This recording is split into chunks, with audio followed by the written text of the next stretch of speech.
এক দেশে একটি রাজ্য ছিল। সেই রাজ্যের নাম সোনালীপুর। সেই রাজ্যের মানুষ অনেক হাসিখুশিভাবেই জীবনযাপন করে। সেই রাজ্যে মুন্নি নামের একটি মেয়ে তার দাদির সাথে জীবনযাপন করে। ছোটবেলা থেকেই তার মা বাবা মারা গিয়েছে, তখন থেকে সে তার দাদির সাথে জীবনযাপন করছে। দাদি, ও দাদি, কোথায় গেলে তুমি? কি হয়েছে রে? ডাকছিস কেন এভাবে আমাকে? দাদি, আমি টুম্পার সাথে ওই জমিদার বাড়ির বাগানটাতে আম কুড়াতে যাচ্ছি। কেন রে, ওখানে যাচ্ছিস কেন? তোকে না বারণ করেছি ওখানে যেতে।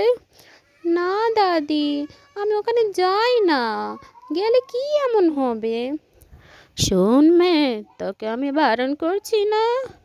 দাদি, তুমি আমাকে আমার সাথে এমন করছো কেন? আমি এই যাবো, আবার চলে আসবো। আচ্ছা ঠিক আছে, শুন, যাবি ঠিক আছে, কিন্তু ওই জমিদার বাড়ির পিছনের জায়গাটা আছে না, ওই যে পুকুর ধারটা, ওখানে তুই যাবি না ভুলেও, বুঝেছিস? ঠিক আছে দাদি, আমি যাব না, এখন হলো তো, আমি গেলাম। তখন মুন্নি তার সহেলি বা টুম্পার কাছে গেল। টুম্পা, এই টুম্পা, কোথায় রে তুই?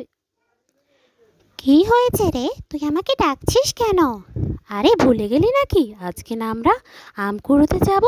ওই জমিদার বাড়ির বাগানটাতে অনেক আম ধরেছে। কি বলিস রে, সত্যি নাকি? তাহলে চল চল যাই আমরা দুজন মিলে। তখন মুন্নি আর টুম্পা তারা দুজনেই চলে গেল জমিদার বাড়ির বাগানটিতে। যে ওরা অনেক আম কুড়ালো। আম কুড়াতে কুড়াতে সন্ধ্যার প্রায় ছুঁই ছুঁই হয়ে গেল। তখন টুম্পা বলল, এই মুন্নি, চল না আমরা এখান থেকে চলে যাই, অনেক রাত হয়েছে, আর পারছি না, অনেক আম তো কুড়িয়েছি, চল অন্যদিন আরেকটি নেব। আরে না, এই সবে মাত্র এলাম, এইটুকু আম নিলে কি হবে? চল না আরেকটু কুড়াই। তখন ওরা দুজন আরও আম কুড়াতে থাকে। তখন সন্ধ্যা আরও গভীর হতে থাকে।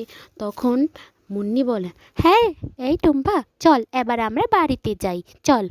তখন ও টুম্পা আর মুন্নি বাড়ির পথ ধরলো। তখন যখন ওরা বাড়ির পথ ধরলো, তখন ওদের এমন মনে হচ্ছে যখন ওদের কেউ পিছু করছে, ওদের পিছু পিছু কেউ আসছে। তখন মুন্নি টুম্পার কানে কানে বলল, এই টুম্পা, আমার না কেমন ভয় করছে জানিস, মনে হচ্ছে আমাদের পিছনে কেউ আছে।